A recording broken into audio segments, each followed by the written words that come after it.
Good evening. This is Maestro Cretella with a Dawn of War 2 Retribution Elite modcast. Today we have a 1v1 on Calderis Refinery.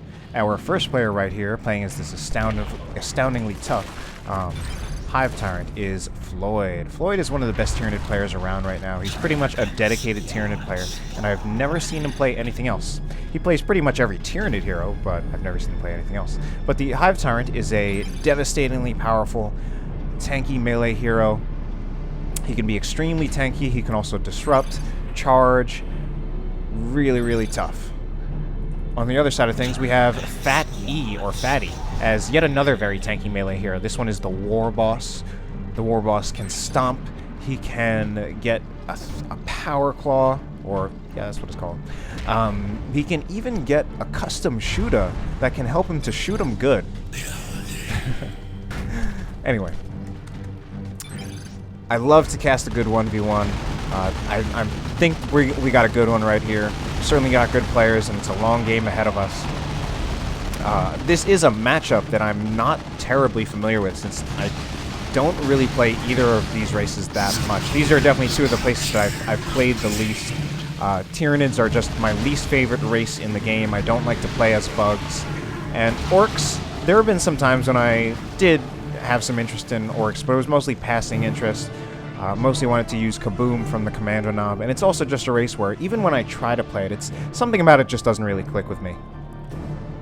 But one of the things I can say about a matchup like this, and that makes it very interesting compared to many other matchups, is that there's going to be so much death and destruction in this matchup, because we have all these weak little Termagants, all these weak little Hormagaunts, these weak little Orc boys, as well as these massively powerful heroes. So we're going to have a lot of death, much more death than you would have in a power armor mirror, or really most other matchups.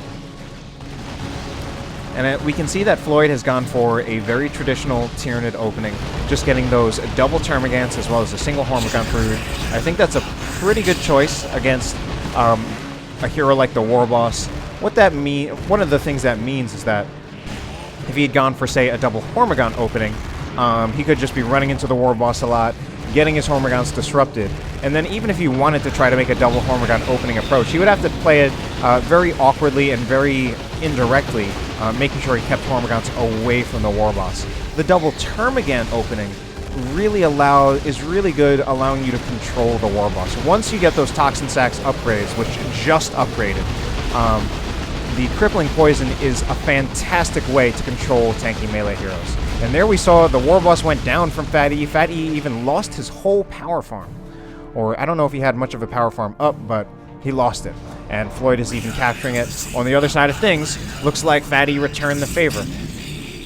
So at least Floid still came out on top of that engagement, not because of the power trade, but because of the fact that PhatE lost his hero. And now we have Spore Mines. Floid actually got 2 of those as part of his opening build. That's really, really good. I thought we were going to get more than that dying right there, but Spore Mines are extremely, extremely good against pretty much against any infantry unit. Any unit that has infantry armor, any high mono, low HP squad. It's not as good against units like Tactical Marines, but it's really, really nice to get that, especially as part of your opening build against a race that it just primarily has these weak infantry units, like the Shooter Boys, like the Slugger Boys, because it's really, really devastating to them.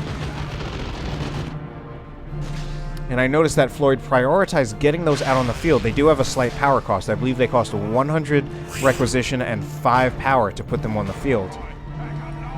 And putting that it does delay a few generators. He did do it in a way that delayed him getting the Toxin Sacs, but it really, really can make a difference in those early engagements when your opponent does not have enough other things, enough tougher units to deal with them, focus them down before they can get in range, and they can really just do a lot.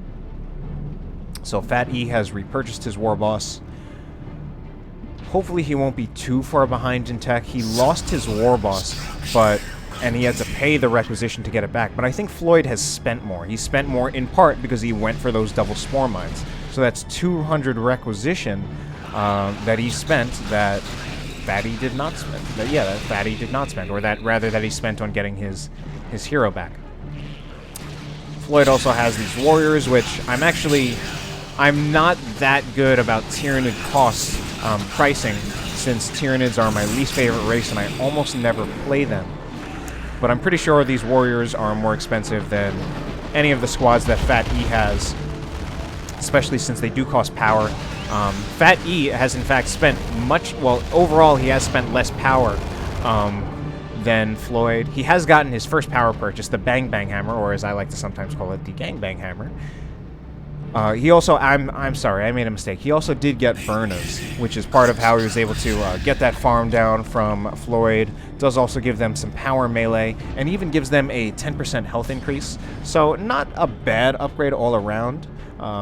Certainly, it's especially very nice once you also have that knob to get that upgrade too, since you're getting quite a bit of power melee damage then overall, as well as just getting a health buff on top of the health buff of having that knob, especially since the knobs on the regular orc squads, the knobs have so much more health than the regular boys. And I've also done a little bit of Lexicanum reading, learning a little bit more about 40k lore, specifically orc terminology, which is that these little guys here are all called boys. And we know that because the squads are Slugger Boys, Shooter Boys. But basically the little orcs these size are called boys, the bigger orcs are called knobs. And those knobs sometimes either fight in their own squads, like the knob squads or the flash kid squads, as well as occasionally leading mobs of boys, like right here. This is very interesting. There, PhatE was actually using the flames on those Burnas instead of actually having them in melee. And I was wondering if he was doing that intentionally, trying to hit both of those squads with the area of effect. And PhatE loses his Warboss again. And I was wondering if it was worth it. Now, I would actually say it probably wasn't worth it for PhatE to, if he was intentionally trying to use the Burnas on these Slugger Boys against those Termagants, I don't think it was worth it. I think they would have done much more damage to the Termagants just straight up in melee, as well as the fact that they wouldn't be taking nearly as much damage. Because if they're just fighting the Termagants in range, like combined, those Termagants are they're putting out roughly 80 to 90 DPS. They're not putting anything even close to that in melee.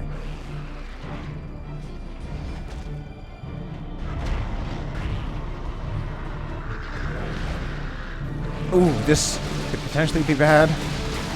Let's see, Hormagaunts, they have been upgraded to their adrenal glands, does give them the ability to leap into melee, and a few orc boys did die right there. But PhatE he's in a tough situation. At this point, I think probably the smartest decision for him would be to go to Tier 2 and continue to fight without his Warboss. And that's a tough call. He lost his Warboss twice, though, and he's already behind in tech, probably in part because of losing his Warboss the first time. And he doesn't want to get too far behind in tech, although I've been talking about this a bit in my recent match that I posted against that guy, Treehugger, where if there's any race where you do not have to be too scared about your opponent getting to Tier 2 before you, it's Tyranids, because they don't have a real vehicle in Tier 2. They only have that Tyrant Guard, which people may think of as a vehicle, but because it has super heavy infantry armor, you really don't need to fear it that much.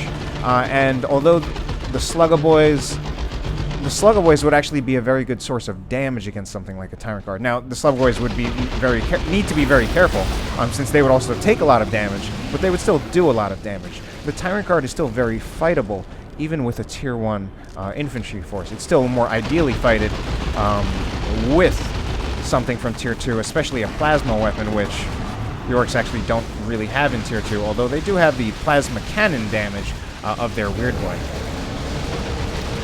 But at this point, I don't know if PhatE is really going to be able to defend his power, so one of the things he's doing is just straight up destroying Floyd's power. Now, PhatE has gone for an interesting build. I have on occasion seen this build getting double sluggers as well as double shooters. Usually it's one or the other. And then the fourth unit purchase, or the fourth squad purchase, is usually more of a specialist unit like a Luda, Storm Boys, Pain Boy, or something. But out of this build that PhatE has, I think with a build like this, you might be trading some efficiency for just brute force. You're trading efficiency because you're not getting a unit like the Pain Boy that doesn't bleed at all unless you lose it, or a unit like the Luda, which, again, which is something that minimizes bleed by virtue of it being a suppression weapon, so whenever it's actually fighting, it should not actually be taking that much damage. But obviously we just get a lot of brute force, a lot of power, a lot of firepower, and a lot of slugga power, or a lot of choppa power technically, since the slugga refers to the orc pistol. The choppa is the actual knife that these slugga boys use. But yeah, just a lot of melee DPS. Each one of these slugga boy squads has 150 DPS, so combined, that's 300 DPS, which is just a lot to be putting out. That's more than Floid has on the field. And especially that will give PhatE massive retreat killing power if he can actually put his slugga boys in a position where they can kill and retreat. So far it's been PhatE doing the retreating. He's had a rocky opening, losing his Warboss twice. He's behind in the VPs. Neither team has been able to keep the power farm up. PhatE just having that massive gen bashing power of having double burn of sluggas as well, and then on Floyd's side, just being on the stronger end of engagements and being able to push more into PhatE's base. Right here, I think we actually have a call to boys, reinforcing those sluggers on the field. A one Termagant Brute is going to go down, and yes, it does. So a good win for Floyd. Wow, actually, he also wiped Hormagaunts as well. I think up here, he wiped the Hormagaunts with his slugger boys. Now, there was actually an opportunity where it probably was a good idea. I'm guessing, I didn't see it, but I'm guessing that PhatE actually used the ranged weapons, used those Burnas to soften up the slugger boys before a melee fight even started. And if he does, that's brilliant, because I don't know who wins head-to-head between slugger boys and Hormagaunts.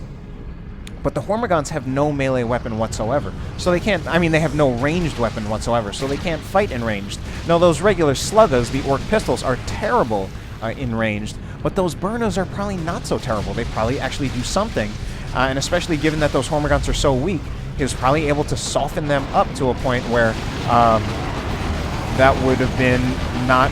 it just would have been a winning fight once those once the slugger boys actually got into melee. And we now see a slugger boy. We do see orc knobs on both of... Actually, we see orc knobs on every single one of PhatE's squads. Every single one of his squads has a knob. And the knobs are a nice upgrade all around. And look at the map control for PhatE. He was not doing well, and he's really managed to turn it around. He's got everything. He had everything except for Floyd's power. Brutal, brutal.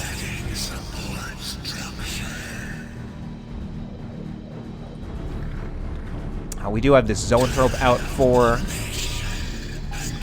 Floyd. This is a long-range artillery unit. It only has infantry armor, and it can be very vulnerable to melee, and especially getting swarmed. It's actually very, very fragile. But it's often also very difficult to kill, since usually Tyranid players will keep it behind a massive Tyranid blob.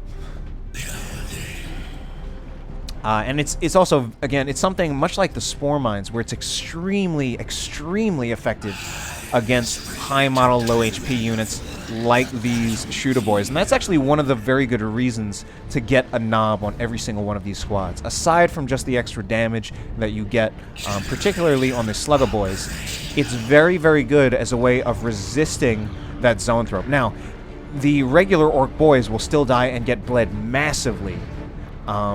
But at least having those knobs will prevent situations where you just take your eyes off the squad for a second and all of a sudden it's been wiped. Since the knob on these boys are just so much tougher than the actual Orc Boys. I believe at level 1, either a Shooter knob or a Slugga knob has 285 health. which is very interesting considering the Slugger Boys only have 125 health to start out. The Shooter Boys only have 100 health to start out. So that knob is much, much more powerful and much, much more durable, rather, than the actual Orc Boys. We also have the Big Stomp upgrade. Very good upgrade choices out of PhatE. He's got the Big Stomp as well as the Angry Bits. Now that Big Stomp improves the Warboss's Stomp. It gives him an extra 20 damage on the Stomp, which doesn't seem like much, but the difference is 30 to 50, and we're also considering that you're usually using that on weak squads that don't have that much health per model, and where almost every member is getting hit.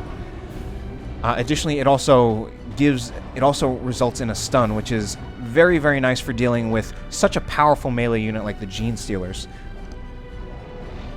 The Gene Stealers are an extremely high DPS melee unit with that Synapse, and oh my god, look at how fast they're going with the support of that Capillary Tower. With the Synapse from the adrenal glands of the warriors, they have a huge health pool. Right now it's only at 1680 for level 1 Gene Stealers under Synapse, but compare that to Banshees, which have less health, do about as much damage, and actually have lower melee skill than the Gene Stealers. So the Gene Stealers are extremely good. They do kind of require another unit right next to them to really reach their full potential, but they are really extremely good. So Floid also has the Rending Talons. One of the things I wanted to say about Floyd's war gear is that he has two sources of disruption. He has the Cyborg implants, he also got the Angry Bit. So I think it's really nice to have that double disruption possible when dealing with a melee unit as powerful as Gene Stealers. Because the Gene Stealers, it's really like you really don't even want them fighting. You want to contain them, control them as much as they can, wipe them if you can, and contain them as long as you can do that too. Warrior Brood in a lot of trouble right now, and the Gene Stealers actually retreat as well. And the Hive Tyrant goes down, so Floyd, I'm combining their names. PhatE in a much stronger position right now. Wow, he got the Hive Tyrant, he got the Zoanthrope. And Floyd is just going ahead and building another Zoanthrope. PhatE is still behind on VPs, but he's in a really nice position now, having wiped a Zoanthrope. And although his Warboss preservation in Tier 1 was not good, his squad preservation has been better than Floyd's. He has not lost a single unit. He also has this Weird Boy out on the field, which is a good choice in just about any matchup, but I think it is particularly good against the Tyranids for doing things like controlling units like those Gene Stealers, which you really just don't want to let them do anything. As well as being good against the Charmagants, has that Plasma Cannon attack, which is just awesome. And I mean, if you think about it, comparing this Weird Boy to other Plasma Cannons, he actually definitely does less damage than the Plasma Cannon Devastator, and I think he does less damage than the Sonic Blaster, the Blastmaster Noise Marine. But you're getting that Plasma Cannon in a much more versatile package. The Weird Boy, first of all, not having to set up, having all of his other abilities as well. The disruption or the stun he gets from the Warp Vomit, as well as other abilities if you choose to use those. Right there we see a zap going off. That zap ability is something that it's something that has never really seemed that great to me, but I mean, it's just another option. It's just something that's it's almost like a parasite that switches between squads, and it can even go to friendly squads, and it just does some damage whenever it switches, and it doesn't really seem that powerful, although I have seen it occasionally being very, very good against high model, low HP units. Maybe an Orc player can actually offer more insight into there. I mean, I at least do understand, at least very basically, what Zap does, but I haven't used it enough myself. Now, this Weird Boy is awesome. He can contribute a lot right here, but he also needs to be very careful about being wiped. And there we have the Warboss again. I think the Warboss may need to go soon. Both the Stomp and the Charge are on cooldown, so he's going to want to get out of there. The Gene Stealers are still alive. Unfortunately, even though you use those two abilities, that's usually not going to kill the Gene Stealers, just contain them for a while. Hopefully your follow-up units get to do some nasty things to the Gene Stealers. But right here, they're also getting healed and reinforced by this Brood Nest. So one of the things I started to talk about, but I didn't quite get to finish, I actually like this. Floid is answering back with war gears that effectively do the same thing as PhatE. He's got the Rending Talons. The Rending Talons, they only do 75 DPS melee, so not nearly as strong as the Crushing Claws, but you get that Seismic Roar ability, which is a disruption ability much like the Hive Tyrant Stomp, and it's an awesome one. It sends units flying everywhere. And he also has the Extended Carapace, which grants a charge ability, and you can basically do oh, and then he actually follows up, uses the Rending Talons right after it, immediately. Although I don't know if that's the most efficient use out of it. If anything, I think it would be nice to charge in, let the sluggers get up, and then use it again, because that keeps them on the ground, keeps them disrupted for the maximum amount of time. Now, what I also don't really like is that Floid rushed in with his Hive Tyrant unsupported, and he got the disruption, he forced off the sluggers, but then his Hive Tyrant also had to go as well, because he didn't have support for his Hive Tyrant. And I mean, he wanted to get Floid off the cat maybe, but I don't think it's not the end of the game yet, where that's going to be the difference between him losing the game and winning the game, like getting that disruption right then and there, and getting them off the cap right then and there. He still had a lot of time. Floid still has a VP advantage. Both players are in Tier 3, but their resources are still not quite enough to put out some kind of major Tier 3 unit on the field. And Floid is trying to, PhatE is trying to hold ground. He's got his shooter boys in cover. And wow, the Warboss is here too. I didn't even see the Warboss trying to disrupt all this stuff. And right now, neither player has been managing to capture the point. If Now I'm Angry is not on cooldown, I think he needs to use it to get out of there. Unfortunately, it is on cooldown. Must have been. And PhatE has been... He tried to use Hard Boys to give his Warboss a damage resistance. That's a global from the Warboss. Unfortunately, it just did not work out. Now, I think PhatE's Tier 3 choice is a very, very good one. First of all, obviously, the choice that most people try to go with are knobs. Knobs, because knobs are so extremely powerful. They're also very easy to use. And they can win games. But Floid really does have some nice counters to those knobs. He has that Hive Tyrant, who, much like PhatE's Warboss, the Hive Tyrant can now disrupt twice. And that's something that's very, very good for dealing with a very powerful melee unit, such as Gene Stealers. Additionally, there is the fact that Floid has those Gene Stealers, as well as those Adrenal Gland Warriors. These Gene Stealers do power melee damage, or actually now they do heavy melee damage, but they're still just a very, very powerful melee unit. And with their Adrenal Rush ability, they can restore their health as they're doing damage. So they can at least take on the knobs. I don't necessarily know who wins head-to-head. It probably depends on a number of factors, but they can at least stand up to the knobs. And the Gene Stealers can get healed and reinforced by a Brood Nest if it's placed well enough. Now this looted tank, on the other hand, is something different altogether. A looted tank does not have that massive upfront damage that a squad of knobs has. It's also much trickier to use. You need to have better micro and much easier to lose. But right now, I think it is the perfect choice. Or maybe not necessarily the perfect choice, but I think it is a good choice.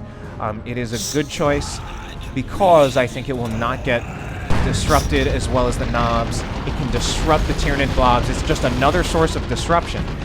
PhatE can actually use the Boom Shot ability on this looted tank to actually disrupt that melee blob, especially when the melee blob is actually going to be the main answer for dealing with this looted tank. For what Floid has right now, the main way he's going to have to deal with the looted tank is to get the Zoanthrope's Focused Warp Blast to snare it, and then follow up with melee units. And that's going to be tricky, because PhatE, once he gets his Warboss back, will have something that he can use to disrupt all those melee units, even if the looted tank gets snared by the Zoanthrope.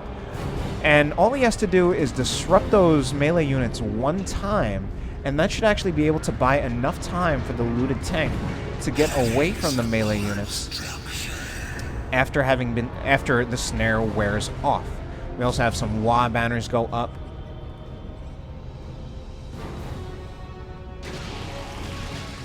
So right now I would put PhatE in an advantageous position, except for the fact that his Warboss has not been repurchased yet. He really needs that, I think. And he should be fairly close. There the looted tank was snared, hit by that focus warp blast, but not in a position where Floyd could actually follow up, so that was kind of a waste just to scare it off. But I mean, PhatE has both of his sluggers right here, so he's just going to be able to repair it up just like that. I mean, that's just like using a melt bomb in a situation where you're just not going to be able to follow up with anything. So you do damage, but then it just gets repaired back.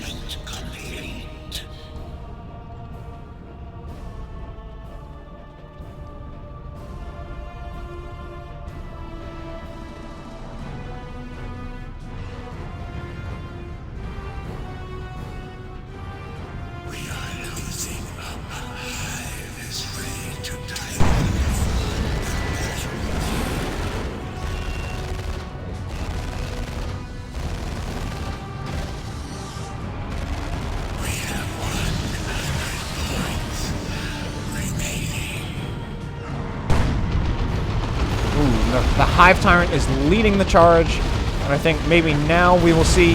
Yes, there goes that seismic roar, and it looks like it's all just going to happen right now. The looted tank has been snared. Oh my god, this is actually going to be a dead looted tank. Unfortunately, the weird boy is right here, and he was just not doing anything. Oh no, this is really bad. I think that Sluganob might die. The weird boy is not doing enough, so that weird boy was right there. I don't know if Warp Vomit was not on cooldown, so he missed that opportunity. His Warboss was also somewhere else. So unfortunately, PhatE had exactly what he needed to keep those Gene Stealers and the Warrior Brood off his looted tank, but he just did not react in time. It almost seemed like things just happened too quickly right there. And that is, of course, something that can happen just because Dawn of War 2 is such an aggressive, fast game, and things can happen before you can even react to them, really, at times. I mean, Floyd just went for it. He just, once that Focus Warp Blast was in, he actually charged in with the Hive Tyrant first, and then once that Focus Warp Blast had the looted tank snared, he just charged in with his Warriors and his Gene Stealers. And unfortunately, PhatE just did not do anything with his weird boy right there.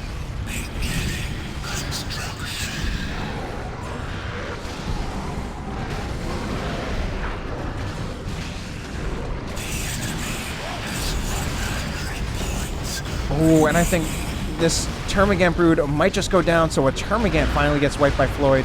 At this point, oh, and we have both Ard Boys and Use Your Choppas right here. This is going to be devastating.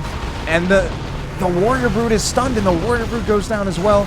The Gene Stealers, where are they? The Gene Stealers might even go down as well, except the Slugger Boys finally get forced off, but nice play by PhatE there. Using both Warboss Globals, he got a lot of mileage out of there, wiping the Termagants, wiping the Warriors, as well as just creating enough confusion that he could take out the Brood Nest as well. Unfortunately, it looks like a Shooter Boy squad may just go down here. The Hive Tyrant is chasing, just needs to get one hit off, and he doesn't even get a hit off. He charges through it. He wipes the Shooter Knob with it, or the Slugger Knob with a charge. No, that was a Shooter Knob. So a lot of wipes, and I especially think that's going to make things a little bit tough for. That could make things a little bit tough for PhatE, since now he has a massive tanky melee hero to deal with, and he's only got one range squad, and he also just lost. He also just lost the Slugger Boy squad as well, so this is tough. Now, on the positive side of things, PhatE has massive red. He could do a Rox. Now, a Rox is usually an army killer, and as an army killer, well, I mean, Floyd still does have an army to kill, but a nuke is also very useful. That is very interesting. Using a nuke on yourself to try to bait your opponent into getting hit. And I think that just wiped a Warrior Brood. If he's not careful, he's going to wipe his own Sluggers.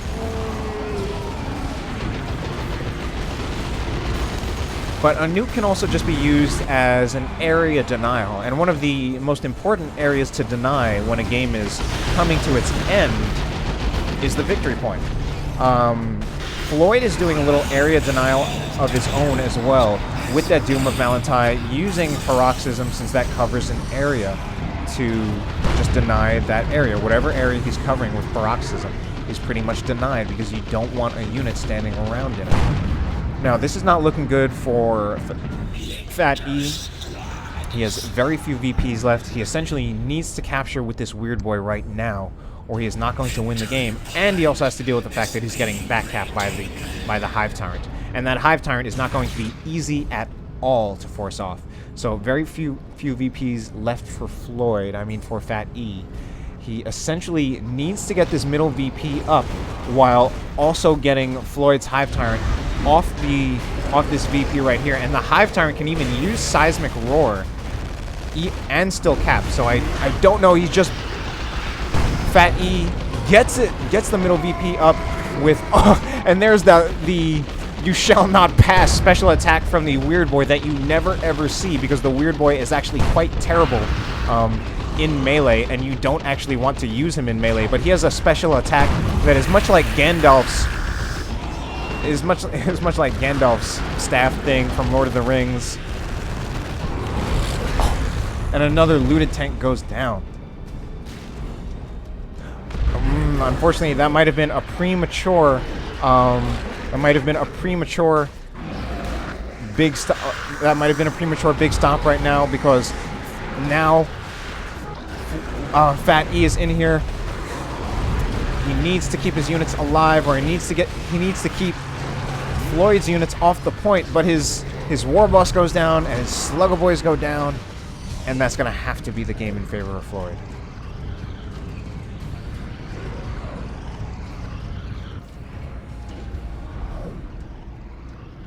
Yeah, that's going to be it.